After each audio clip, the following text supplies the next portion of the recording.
chandoimba hosana hosana hosana tichandoimba zuva iroro akutenderera pachigaro chanako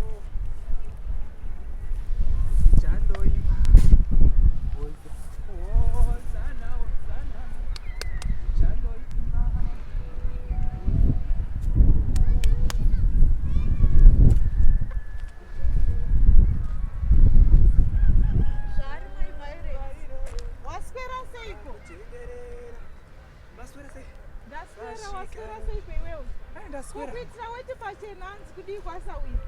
ndoti kudi ndiri kutouya kakumba kwenyu maiviolence izvezvi ndatotega ndiende kwasawira uku ndine mwana akadzingwa mari yechikoro chekubata hakuna unoziya nayo lockdown iyoyo ka handina mari kamari yechikoro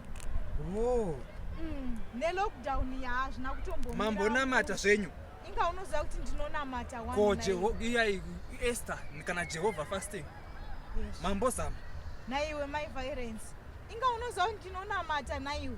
If you have problems call God. Hello Mari jamasta wakaimba wani. If you have business call me. Zvokuti unongoda ungondistressa ndakakuti handei tinohodha uko vanhu tu chete vanobvumirwa kushanda vakarara ndihure namakanika uruzvinzwa vamwe vese Meuve to work kuda kudya zvakachipa sehonye Meuve. Yes, nai my violence. Ndati Meuve. Kana usingadi zvekuti unowana zvekuti unodadirwa nevanhu. Amen. You asawira vakadai kana. Maikuda vari kwere tinotsvanga zvangu. Kukwereta vanosvika nokwereta ikoko. Yowe maya.